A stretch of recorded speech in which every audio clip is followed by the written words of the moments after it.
You've heard of fuck around and find out, but you've never seen it cost an airline $5 billion in 14 minutes. When Gavin St. Clair, a snooty lead purser at JFK, looked at Jordan Andrea, he didn't see a CEO. He didn't see a power broker. He saw a black woman in a hoodie, and he decided she didn't belong in his first-class cabin. He smirked, he mocked her, and he called the police to drag her off the plane. He thought he had the power, but Jordan Andrea checked her watch and made one single phone call. By the time the police arrived, the plane wasn't just grounded. The entire airline was being repossessed. This is the story of the most expensive mistake in aviation history.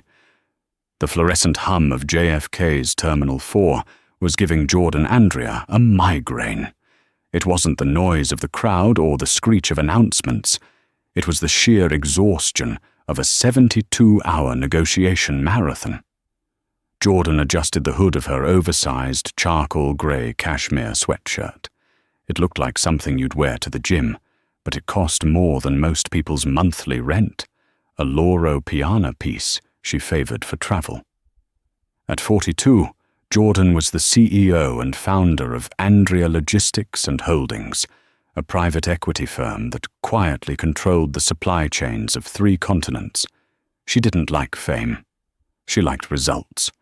And right now, the only result she wanted was a glass of Dom Perignon and 8 hours of sleep in a lie-flat seat on her way to London. She approached the gate for Aerolux Flight 492. She was the first to board, enjoying the perk of her global services status, a tier so high it wasn't even advertised on the airline's website. She scanned her digital boarding pass at the gate. The machine beeped a satisfying green. The gate agent, a tired-looking woman named Sarah, smiled. "Welcome aboard, Miss Andrea. You're in 1A today. Enjoy the flight." "Thanks, Sarah," Jordan murmured, gripping her worn leather duffel bag. It was vintage Hermes, but battered enough that, to the untrained eye, it just looked old. Jordan walked down the jet bridge, the cool air of the aircraft hitting her face. She turned left, entering the sanctuary of the first-class cabin. Aerolux prided itself on this cabin. Only 8 suites, enclosed by sliding mahogany doors, featuring gold-trimmed fixtures and plush leather armchairs. It was opulence designed for the 0.1%. The cabin was empty, save for the crew making final preparations. Jordan found seat 1A. She tossed her bag into the overhead bin with a heavy sigh and collapsed into the seat, pulling her noise-cancelling headphones around her neck. "Excuse me." The voice was nasally, clipped, and dripping with a specific kind of icy condescension Jordan had heard 1,000 times before.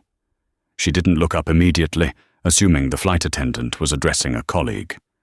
She began scrolling through her emails, checking the final contract for the Meridian deal. "Excuse me, madam." The voice was louder now, sharper. Jordan looked up. Standing over her was the lead purser. His name tag read Gavin. He was tall, thin, with slicked-back blonde hair and a uniform that was pressed to within an inch of its life. His face was pinched in a mixture of confusion and distaste. He wasn't looking at her face. He was looking at her hoodie, her messy bun, and her sneakers. "Yes?" Jordan asked, her voice raspy from lack of sleep. "I believe you are confused," Gavin said, not offering a greeting. He pointed a manicured finger toward the back of the plane. "Economy class boarding hasn't started yet. You need to wait in the terminal until your group is called, and even then, you go to the right, not the left." Jordan blinked, processing the aggression. She took a slow breath. She was too tired for this. "I'm not confused, Gavin. I'm in seat 1A. Gavin let out a short, incredulous laugh.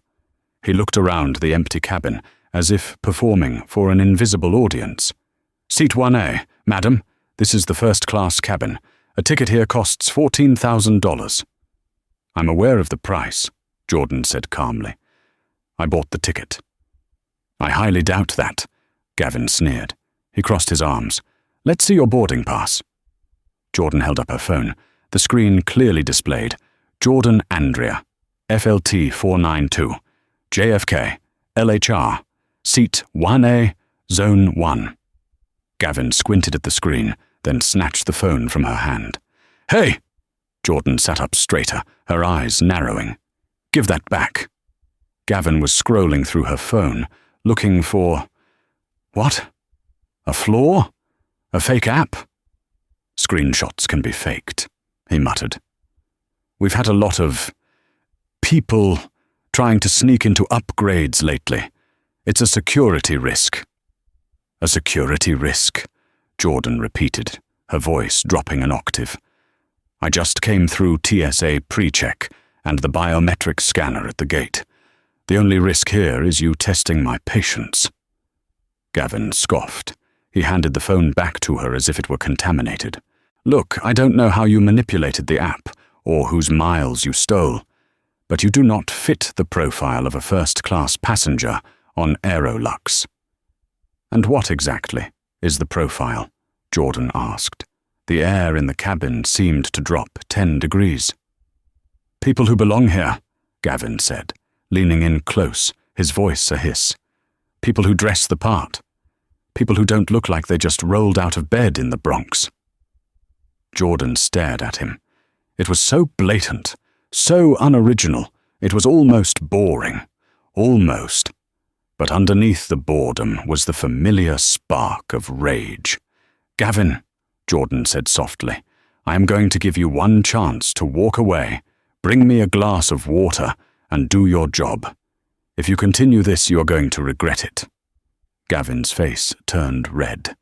He wasn't used to being spoken to like this by someone he deemed beneath him. He snapped his fingers at a junior flight attendant, a nervous young woman named Chloe, who was hovering by the galley. Chloe, get the manifest! Now! Chloe scrambled to grab the iPad. She hurried over, her eyes wide. Yes, Gavin? Check seat 1A. Who is supposed to be here?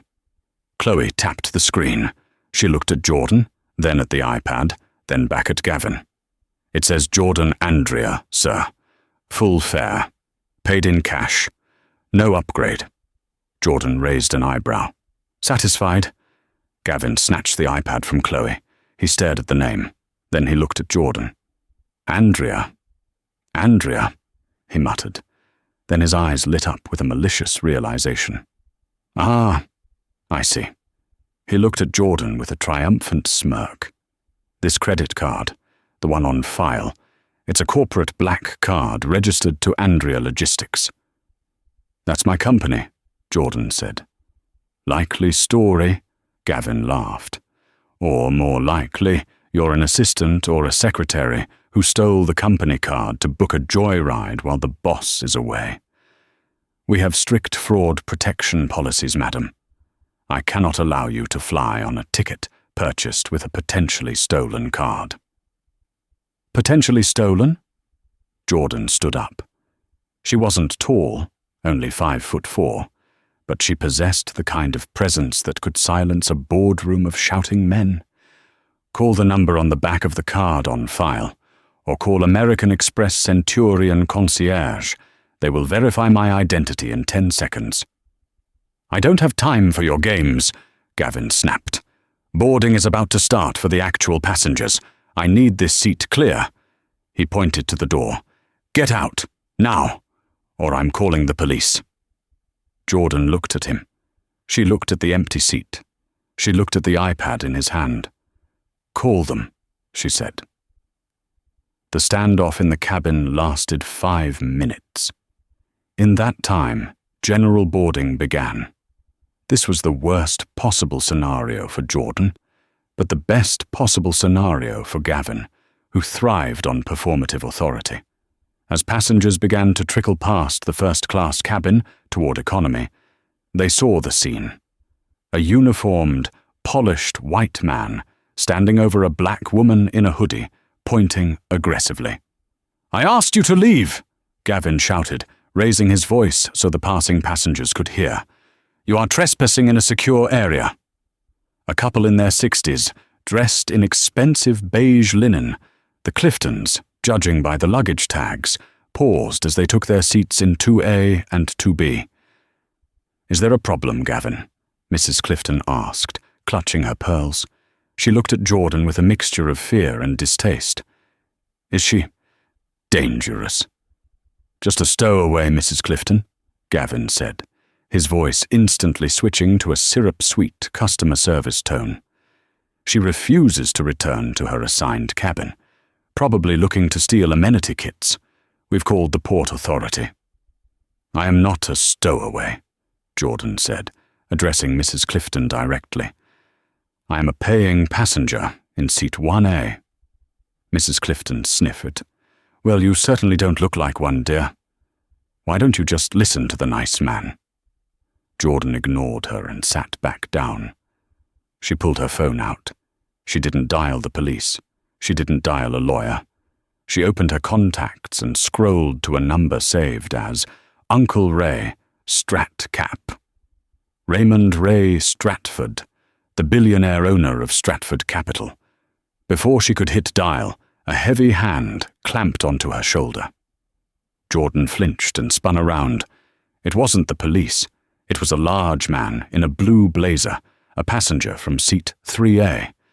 He had a red face and the smell of whiskey on his breath, even though it was 10 a.m. "Listen here," the man grunted. "My wife is scared. You're holding up the flight. Why do you people always have to make a scene? Remove your hand from me," Jordan said. Her voice was lethal. "Right. Now." The man hesitated, sensing the danger in her tone, and pulled back. "I'm just saying. Follow the rules." "The rule," Jordan said, standing up again to face the growing crowd of onlookers, "is that when you buy a ticket, you get a seat. I bought this ticket. This man," she pointed at Gavin, "decided I didn't look wealthy enough to sit here." "Because you're a fraud," Gavin yelled, losing his composure. "I've checked the system. The name on the ticket is Jordan Andrea. I googled Jordan Andrea. The only Jordan Andrea that comes up is the CEO of a multi-billion-dollar logistics firm." "And?" Jordan crossed her arms. "And look at you," Gavin laughed, gesturing wildly at her hoodie. "You look like you sell bootleg DVDs on 125th Street. You expect me to believe you are a CEO? You're a liar, and you're a thief." The economy passengers filing past were slowing down. Phones were coming out. The cameras were rolling. Jordan saw the red recording dots. Good. She wanted this documented. "Last chance, Gavin," Jordan said. She looked at her Patek Philippe watch, a rare platinum model worth more than the plane's fuel load. "It is 10:14 a.m. I have a meeting in London at 9 a.m. tomorrow. If I am removed from this plane, I will miss that meeting. If I miss that meeting, the ripple effect will cost me a significant amount of money, and I will come for that money from you and from Aero Lux." "Is that a threat?" Gavin scoffed. "You're threatening a crew member? That's a federal offense." He turned to the front of the cabin, where 2 Port Authority officers were finally walking down the jet bridge. "Officers, here!" Gavin waved them over like he was hailing a taxi. "She's refusing to deplane. She's made threats against the crew. She's belligerent." The officers, Officer Miller and Officer O'Connor, looked tired. They stepped into the first-class cabin. "Ma'am," Officer Miller said, hand resting near his belt, "we need you to grab your bag and come with us." "I have a valid ticket," Jordan said calmly. "This man is denying me service based on my appearance. Ma'am, the airline has the right to refuse service to anyone," O'Connor said. "If they want you off, you have to get off. You can sort it out with customer service later, but right now, you're trespassing." "Customer service isn't going to fix this," Jordan said. She looked at Gavin. He was beaming. He had won. He had humiliated the hoodie girl in front of his wealthy clientele. He felt powerful. Jordan picked up her bag. "Fine. She didn't scream. She didn't fight. She walked out of the pod, past the sneering face of Mrs. Clifton, past the angry man in the blazer, and right up to Gavin. She stopped inches from his face.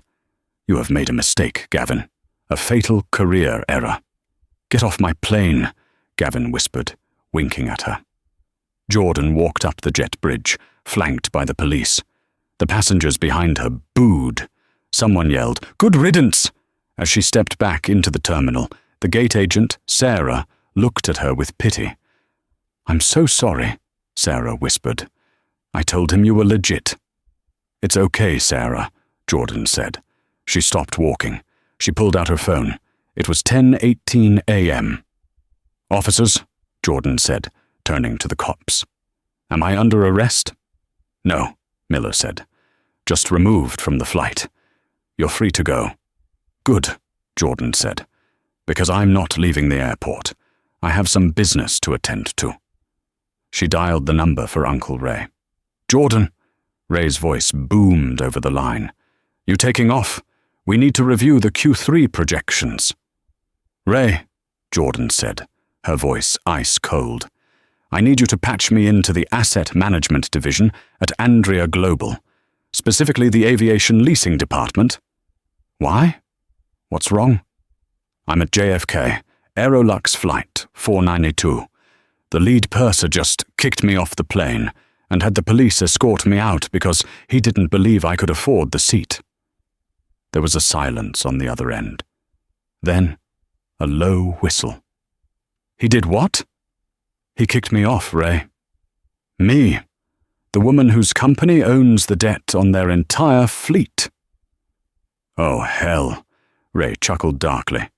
"This is going to be good. What do you want to do?"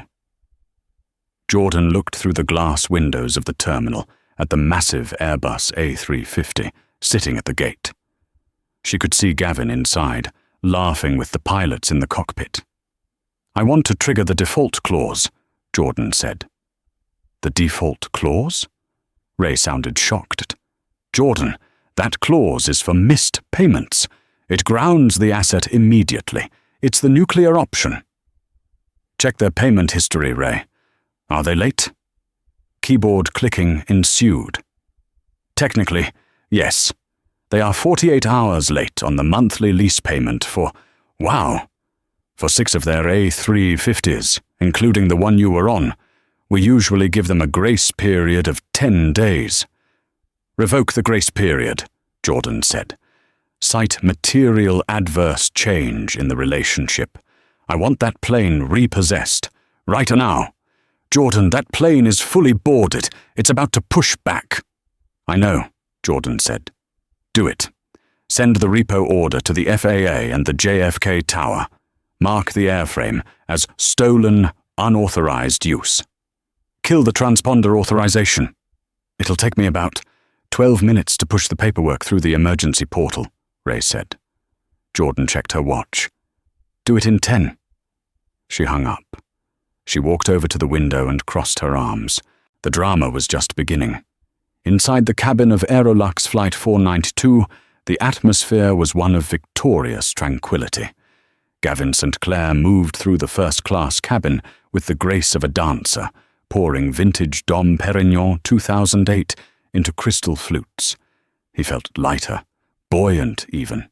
He had successfully defended the sanctity of his cabin.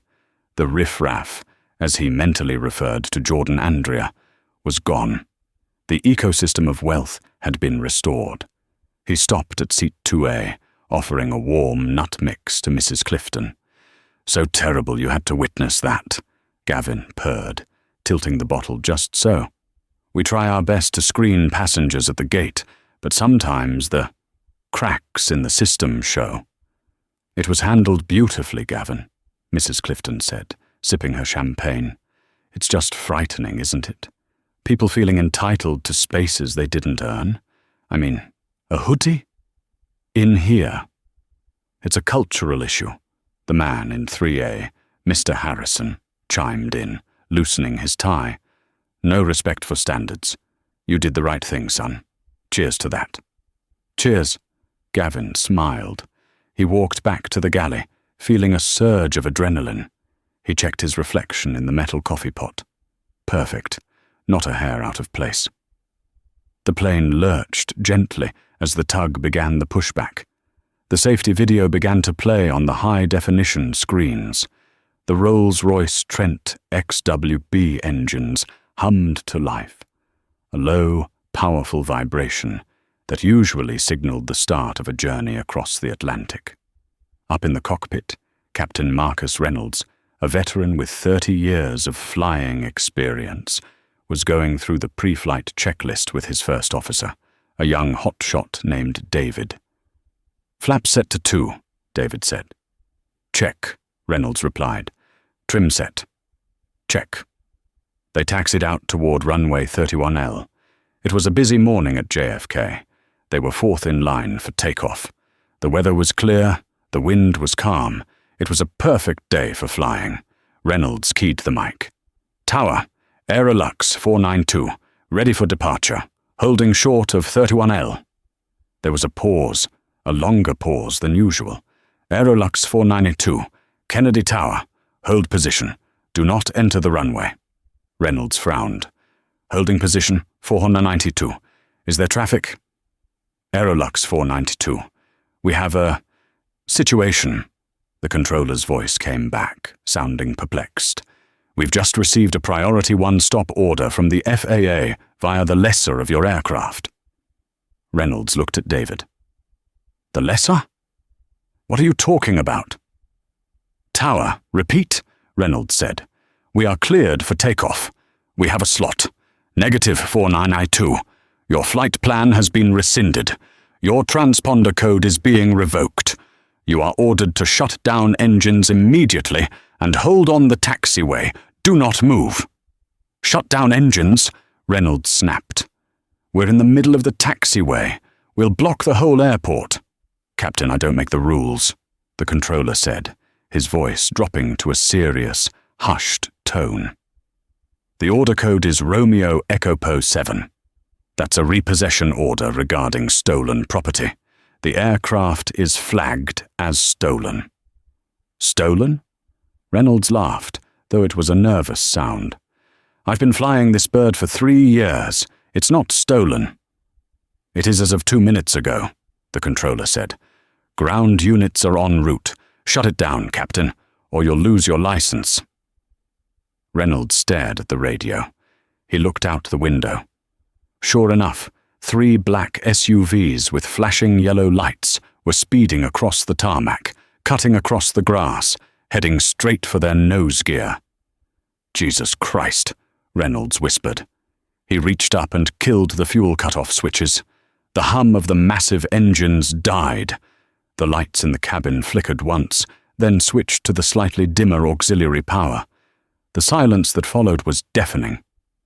Back in the terminal, Jordan Andrea was standing by the floor-to-ceiling glass of gate B32. She hadn't moved. She was watching the plane. Her phone buzzed. It was Ray. "It's done," Ray said. "The lien was activated at 10:24 a.m. We cited a breach of contract under Section 14, Paragraph C, conduct damaging to the lessor's reputation, plus the late payment. The asset is legally ours again. Technically, you are now standing in the terminal looking at your airplane." "Thanks, Ray," Jordan said, her eyes fixed on the distant shape of the plane on the taxiway. She saw the black SUVs surround it. "What happens next?" "Well," Ray laughed, "now the lawyers scream. But physically, that plane doesn't move until you say it moves. You grounded the fleet, Jordan. The automated system flagged all 6 A350s leased under that contract. There's 1 in Dubai, 1 in Tokyo, and 3 in London. They're all getting stop orders right now." "Good," Jordan said. "You know this is going to cost them about $500,000 an hour, right?" "I'm counting on it," Jordan said. "Keep the line open." Inside the plane, the confusion was starting to curdle into panic. The sudden silence of the engines had alerted the passengers. The plane was stopped at an odd angle on the taxiway. Gavin frowned. He picked up the interphone to call the cockpit. "Captain, we've stopped. The passengers are asking why the champagne has stopped vibrating. Gavin, come to the cockpit." Captain Reynolds's voice was grim. "Now." Gavin sighed, adjusted his tie, and walked to the front. He punched in the code and entered the flight deck. "What is it?" Gavin asked. "Mechanical issue? Don't tell me it's the hydraulics again." Captain Reynolds swiveled in his seat. He looked furious. "Did anything happen during boarding?" Gavin blinked. "What?" "No, just the usual." "The usual?" Reynolds barked. "ATC just told me this plane is stolen. We have a repo team surrounding the landing gear. They said the lease has been terminated due to a priority incident involving a representative of the holding company." Gavin's stomach dropped. He felt a cold sweat prickle on his back. "A representative?" "Yes, a representative!" Reynolds shouted. "Did you kick anyone off this flight, Gavin?" Gavin's mouth went dry. Well, there was a woman, a fraudster. She had a fake ticket. She looked like she was wearing a hoodie." "What was her name?" Reynolds demanded. "Andrea," Gavin whispered. "Jordan Andrea." Reynolds closed his eyes. He took a deep breath. He turned to his first officer. "David, look up the ownership of this aircraft. The Shell Company." David tapped on his electronic flight bag iPad. "It's leased from Andrea Logistics and Holdings. CEO, Jordan Andrea." David turned the iPad around. There was a picture of Jordan Andrea from a Forbes article. She was wearing a suit in the photo, but the face was undeniable. It was the woman Gavin had just humiliated. Reynolds looked at Gavin. The look was one of pure, unadulterated hatred. "You kicked the owner of the plane off the plane?" Reynolds asked, his voice dangerously quiet. I didn't know," Gavin stammered. "She didn't look like an owner. She looked like nothing. You judge a book by its cover, and now you've judged us all out of a job," Reynolds said. He pointed out the window. "Look." Gavin looked. He saw the black SUVs. He saw a man in a yellow vest placing a massive red "Do Not Move" tag on the nose gear pin. "That woman," Reynolds said, "didn't just cancel her ticket. She cancelled the airline." The temperature in the cabin was rising. Without the main engines, the air conditioning packs were running on the APU, auxiliary power unit. But for some reason, perhaps another spiteful remote command from the leasing software, or just bad luck, the airflow was weak. 30 minutes had passed since the engines cut out. Gavin St. Clair was hiding in the galley. He couldn't face the passengers. He couldn't face the captain. He was frantically texting his union rep, but his hands were shaking so badly he kept making typos. "Situation at JFK. Passenger dispute. Major fallout. Need help." He didn't mention that the passenger dispute was him evicting a billionaire. In the cabin, the mood had shifted from elite comfort to restless aggression. "What is going on?" Mr. Harrison in 3A shouted, slamming his empty glass down. "Why aren't we moving? Why is it getting hot?" Mrs. Clifton rang her call bell repeatedly. Ding, ding, ding. Chloe, the junior flight attendant, looked at Gavin with wide, terrified eyes. "Gavin, you have to go out there. They want answers." "You go," Gavin hissed. Tell them it's a technical glitch.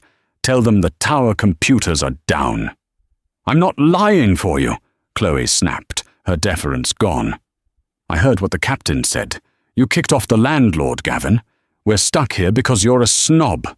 "Lower your voice," Gavin shrieked. Suddenly, the PA system crackled to life. It wasn't the smooth voice of the pilot. It was a harsh, static-filled connection from the ground. "Attention crew and passengers of Aerolux 492. This is the Port Authority Police Department. We are boarding the aircraft." Gaps. Everyone froze.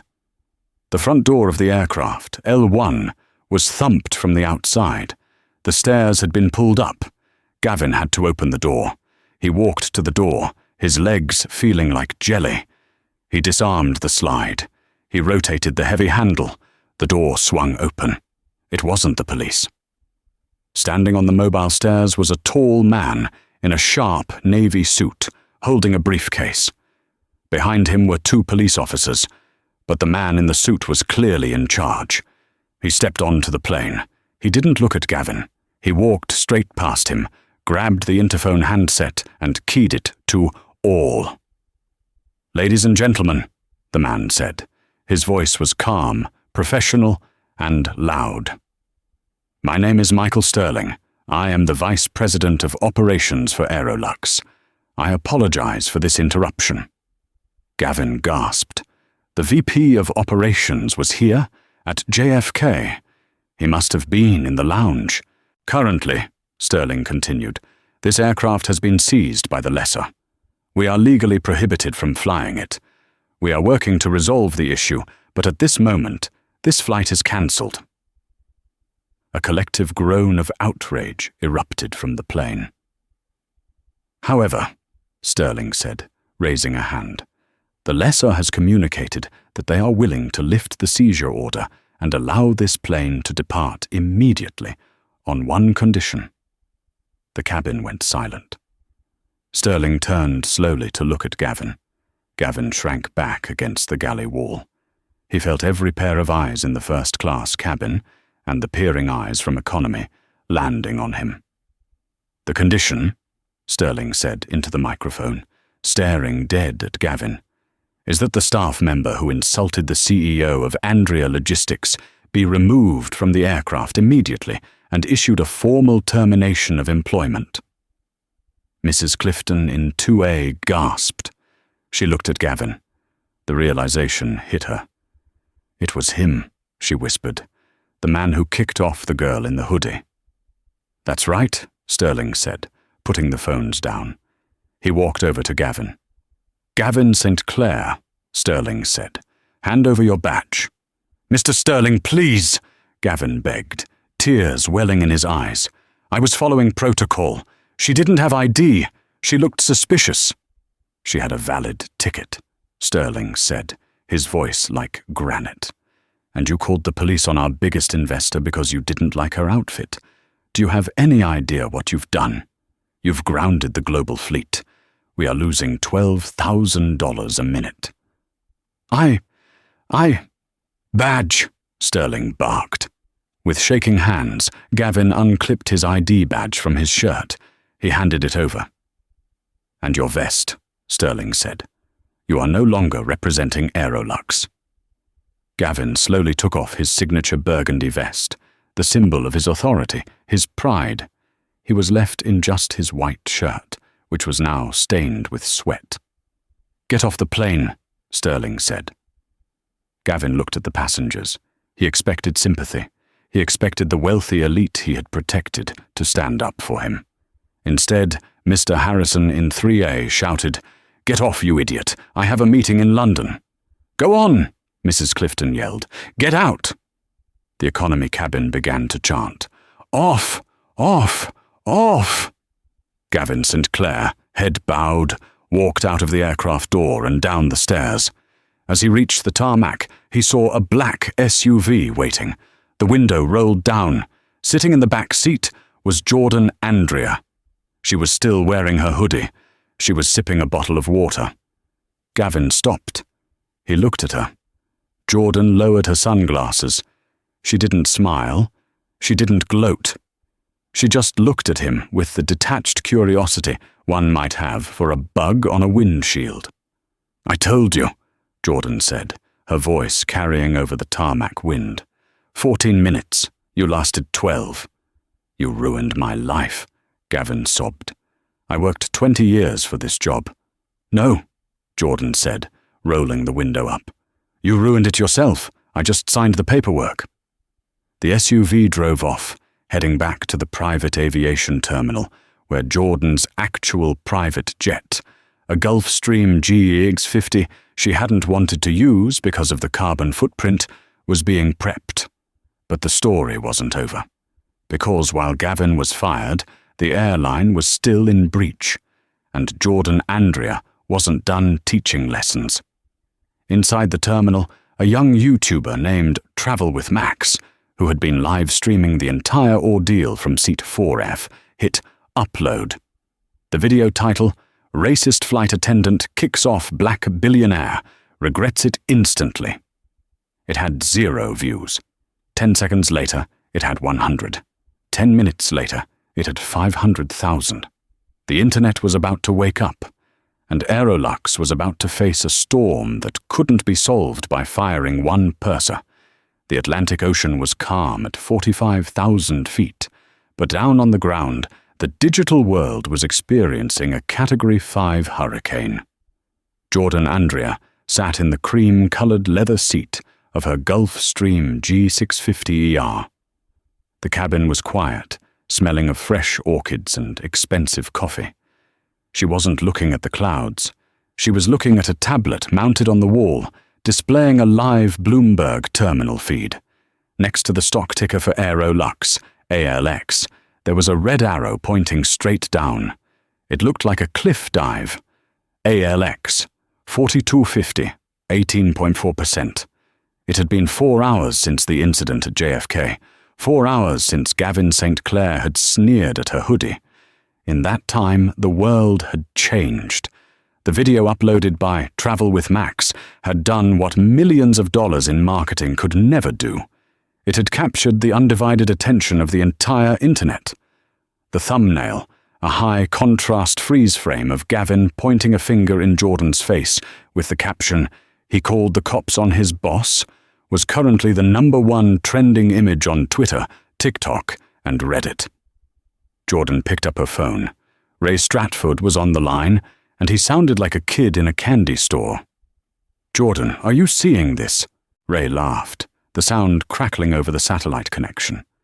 "The hashtag #HabuHoodieCEO is trending higher than the Super Bowl. People are posting pictures of themselves wearing hoodies in first-class lounges. It's a movement." "I don't care about the hashtag, Ray," Jordan said, taking a sip of sparkling water. "Tell me about the liquidity." "Right, strictly business," Ray said, though he was still chuckling. "Okay, so here is the bloodbath. When the news broke that the leasing company, US, had seized the aircraft, the market panicked.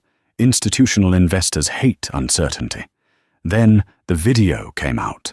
That confirmed it wasn't a technical glitch, but a PR disaster rooted in discrimination. The ESG, environmental, social, and governance, rating of Aerolux just tanked. 3 major pension funds just dumped their stock. How much volume? 30 million shares in the last hour. The price is in free fall. It's at $42.50. Yesterday it was trading at $68. Jordan's eyes narrowed. She watched the red line dip further. $41.90, $41.80. "Ray," Jordan said softly, "is the hostile acquisition fund ready?" "Jordan," Ray's voice turned serious, "you're not thinking of buying them, are you? It's a burning building." "I don't want to live in the building, Ray. I want to own the land it burns on," Jordan replied. "They humiliated me. They wasted my time, and now they are cheap. If the stock hits $35, trigger the buy order. I want 51%. That's aggressive. Even for you. Do it." While Jordan was plotting a takeover from the stratosphere, Gavin St. Clair was sitting in a sticky plastic chair in the arrivals hall of JFK, staring at his phone with the vacant look of a shell-shocked soldier. His phone was vibrating so constantly it made his hand numb. Notifications were cascading down the screen like a waterfall. Instagram, 5,000 new comments. Twitter, you have been mentioned 12,000 times. LinkedIn, your profile has been viewed by 45,000 people. He opened Twitter against his better judgment. The first tweet he saw was from a verified account, a famous tech billionaire. "Just saw the Aerolux video. Fire that guy into the sun. If anyone knows who he is He's banned from my hotels for life." Gavin scrolled down. Someone had found his high school yearbook photo. Someone else had found his address in Queens. Someone had found his ex-boyfriend and was interviewing him on a live stream. He felt bile rise in his throat. He had been the king of the cabin. He decided who drank champagne and who drank water. He decided who belonged. Now the entire world had decided that he didn't belong anywhere. His phone rang. It was an unknown number. He answered it, hoping it was Aerolux HR, telling him this was all a mistake. "Hello? Is this Gavin St. Clair?" a sharp female voice asked. "Yes."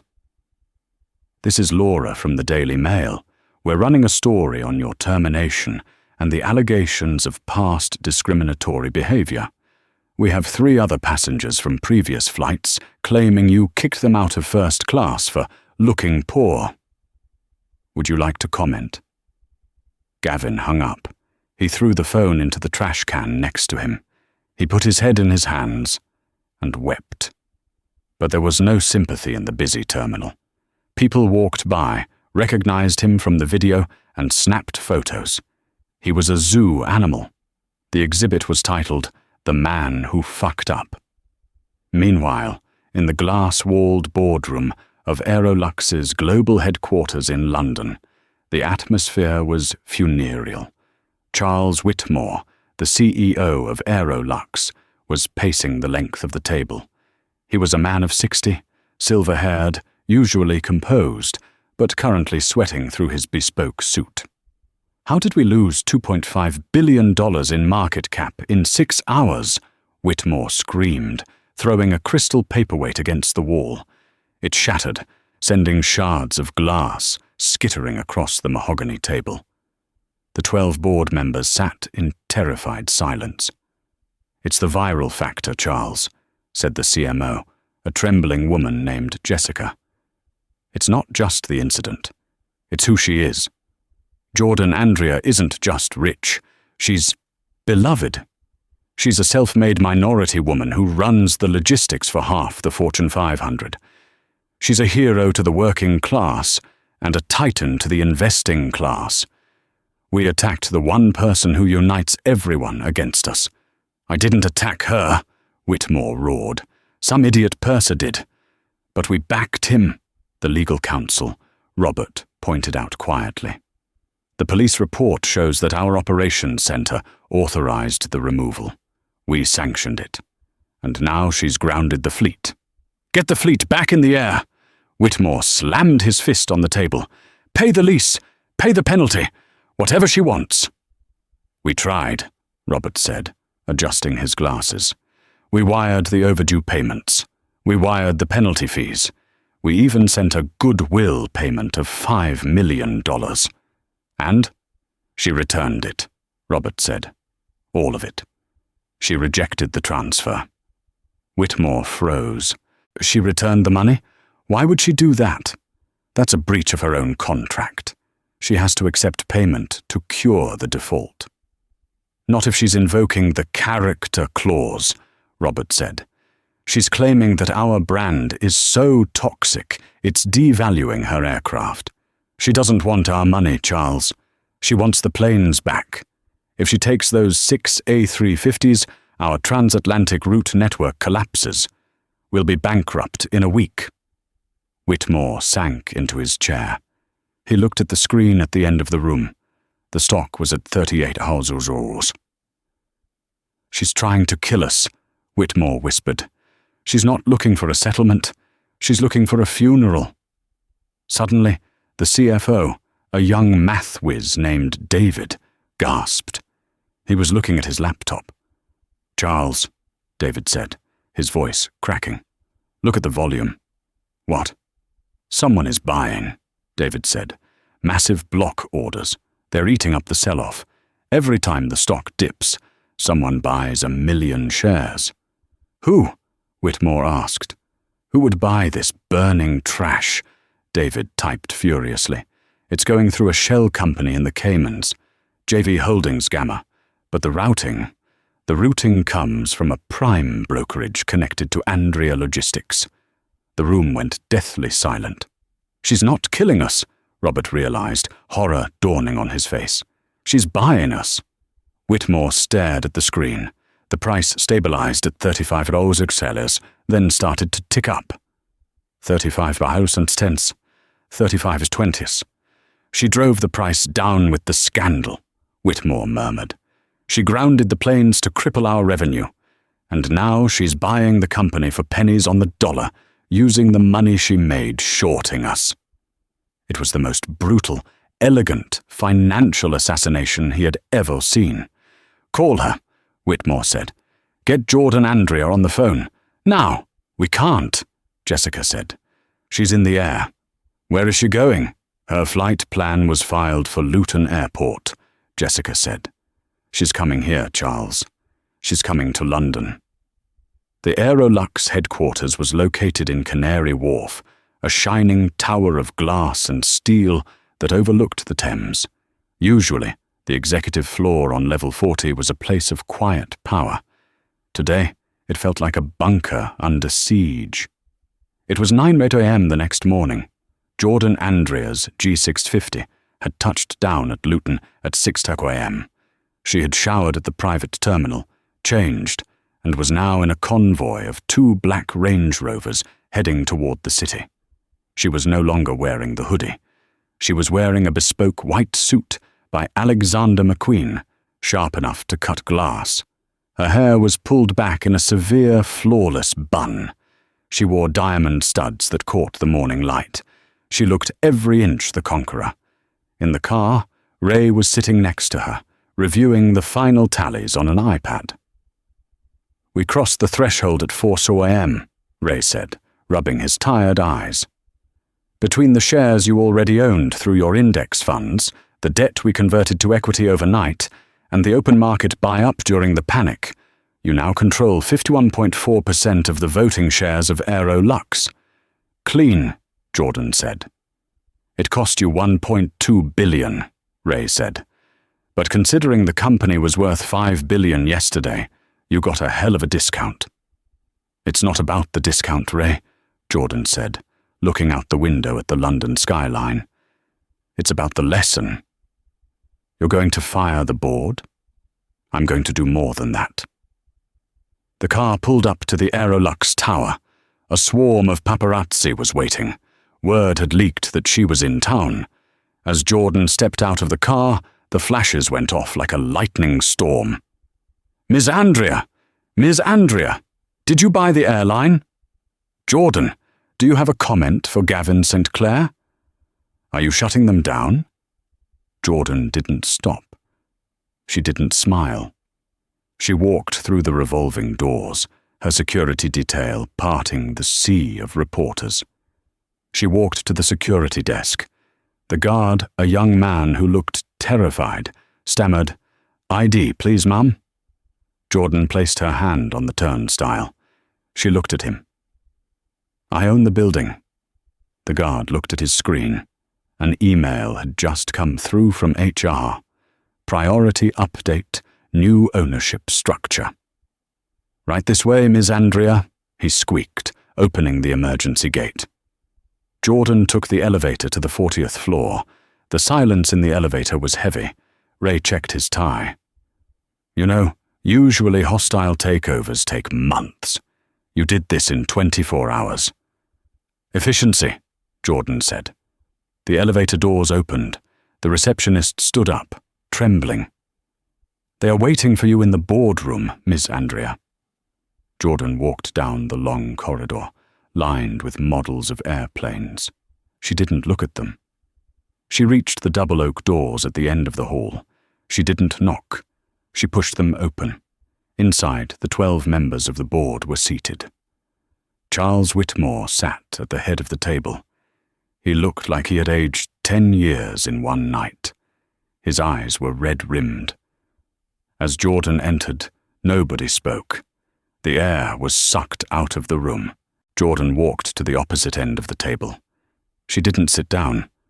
She placed her vintage Hermes bag on the table with a heavy thud. "Good morning," she said. Her voice was calm, pleasant even. It was the voice of a predator who has already eaten and is just playing with the bones. "Miss Andrea," Whitmore said, standing up. He tried to muster some authority. We were expecting you. Look, this entire situation has been a regrettable misunderstanding.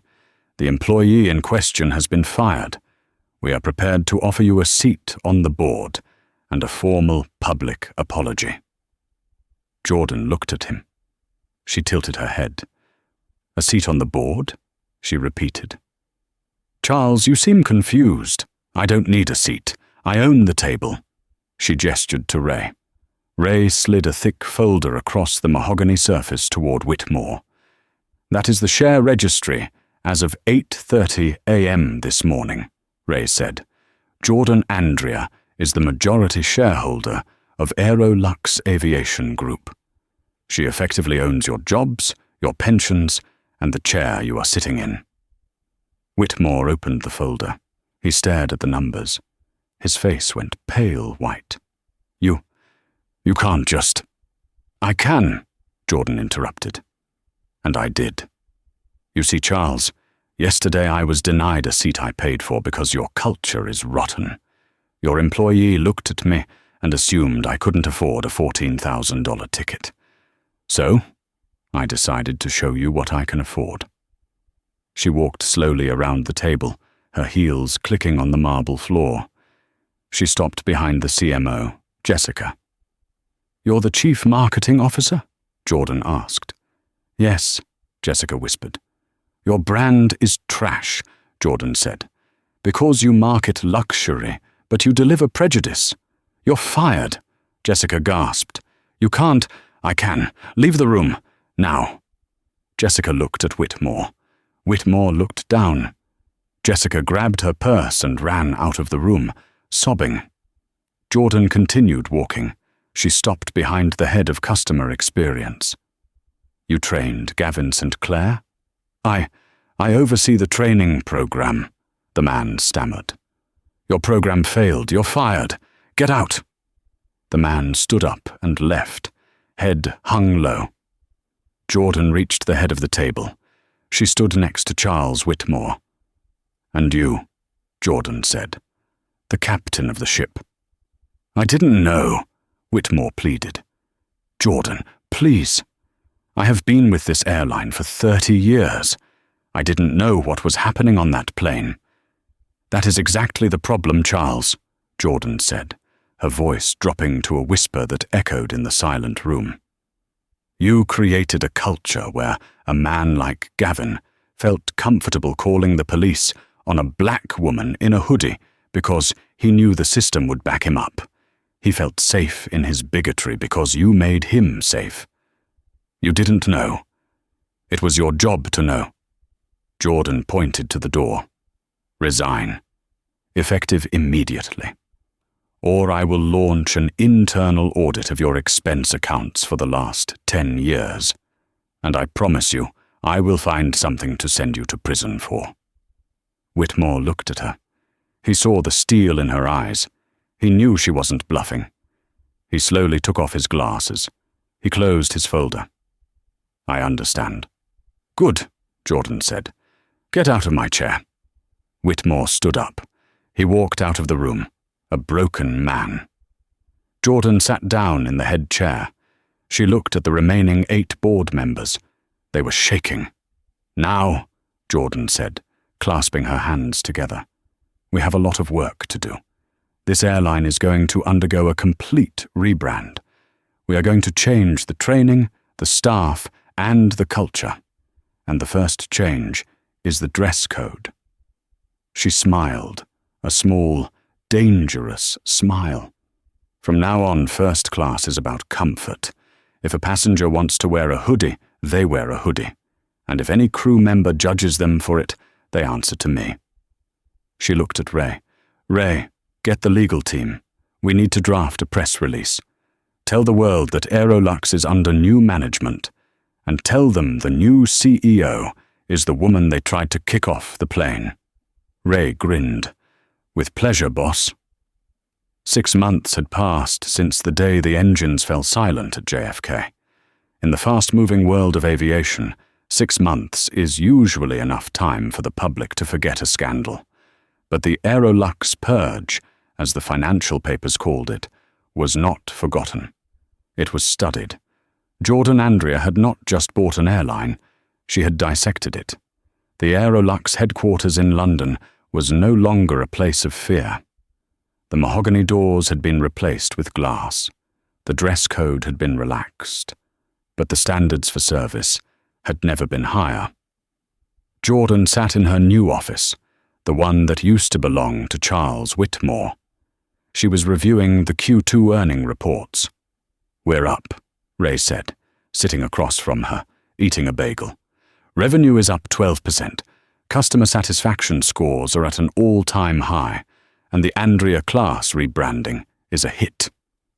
Jordan smiled. She had renamed the first-class cabin. It was no longer about exclusion, it was about privacy and respect.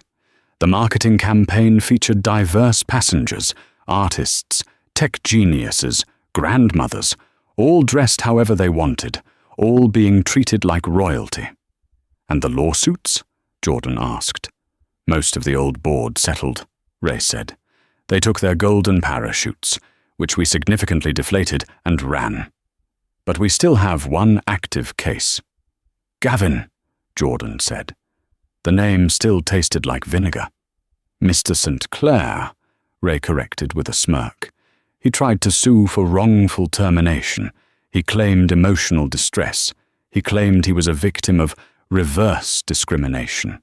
And the judge threw it out this morning," Ray said, sliding a piece of paper across the desk. "With prejudice. He also ordered Gavin to pay legal fees. Since Gavin is currently unemployed and blacklisted from every major airline alliance, I doubt we'll see that money. But it's the principle." Jordan stood up and walked to the window. "Where is he, Ray? I want to know." Ray hesitated. "You sure? It's a bit sad." "Tell me." "He's working at the Port Authority bus terminal in Manhattan," Ray said. "Ticket counter for a budget line, the kind that goes to Atlantic City and back for $20. Jordan nodded slowly. Karma doesn't miss. The fluorescent lights of the Port Authority bus terminal were flickering, casting a sickly yellow glow over the line of tired commuters. The air smelled of exhaust fumes and stale pretzel salt. Gavin St. Clair sat behind a scratched plexiglass window. He wasn't wearing a bespoke burgundy vest anymore. He was wearing a cheap, ill-fitting blue polyester polo shirt with a stain on the collar. His name tag, crooked, read, "Gavin, trainee." "Next," Gavin droned, not looking up. A woman approached the window. She was struggling with 3 large shopping bags. "Excuse me, does the 5:15 to Trenton stop at—" "Read the sign," Gavin snapped, pointing a finger at a laminated sheet taped to the glass. "No stops. Express only. If you want stops, you take the local." The woman looked at him, unimpressed. "You don't have to be rude." "I am not being rude. I am being efficient," Gavin retorted, his old instincts flaring up. "I used to manage a first-class cabin. I know how logistics work." "Honey," the woman said, leaning in, "you're selling bus tickets in Hell's Kitchen. You ain't managing nothing but a bad attitude." The people in line behind her laughed. Gavin's face burned red. He looked down at his hands. They were dry and shaking. He looked up at the TV screen, mounted in the corner of the waiting area. It was playing a news segment on CNN. The headline read, "Aviation's New Golden Age." On the screen, Jordan Andrea was cutting a ribbon in front of a gleaming new Airbus A350. She looked radiant, powerful, and kind. Standing next to her was Sarah, the gate agent from JFK, who had tried to help her that day.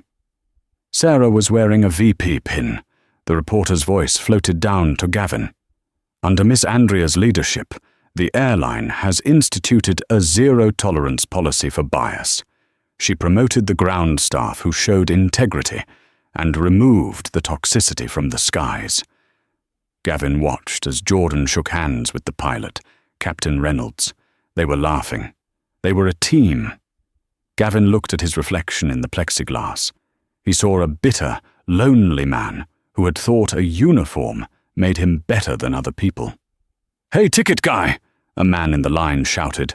"Are we moving or what?" Gavin sighed, a long, defeated sound. "Yes, coming." He printed a ticket for a $20 bus ride, knowing he would never touch a bottle of Dom Perignon again. Back at JFK, the cycle was complete. Jordan walked down the jet bridge of Flight 492 to London. It was the same route, the same time, but this time, when she reached the door of the plane, she wasn't met with a sneer. Chloe, the young flight attendant who had been terrified of Gavin, was now the lead purser. She stood tall, her uniform immaculate, her smile genuine. "Good morning, Miss Andrea," Chloe said warmly. "Morning, Chloe," Jordan said. Jordan was wearing sweatpants, a vintage college sweatshirt, and sneakers. She walked to seat 1A. As she settled in, Captain Reynolds came over the PA system. "Welcome aboard, everyone," his voice boomed. "We have a special guest with us today. The woman who reminded us all that respect isn't about what you wear, but who you are. Flight time to London is 6 hours and 30 minutes. Sit back, relax, and be kind to one another." Jordan looked out the window as the plane pushed back. She saw the tarmac where the police cars had once surrounded her. Now, it was just open pavement, cleared for her departure. She put on her headphones. She closed her eyes. She had lost 14 minutes of her time that day. But in exchange, she had gained an empire. The engines roared, a sound of pure power, and the plane lifted off, climbing higher and higher, leaving the small, petty world of Gavin St. Clair far below in the shadows. Jordan Andrea was flying, and this time nobody was going to bring her down. And that is how Jordan Andrea turned a moment of disrespect into a billion-dollar lesson. Gavin St. Clair thought he held the keys to the kingdom because of a uniform, but he forgot the golden rule.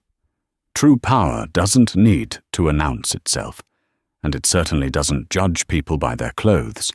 Jordan proved that when you mess with the wrong person, karma doesn't just hit back, it buys the whole company.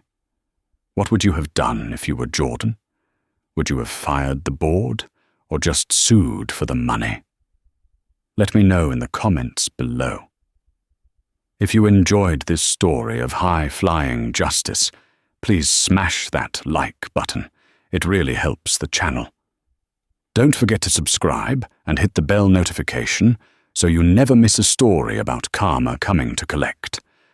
Thanks for watching, and fly safe.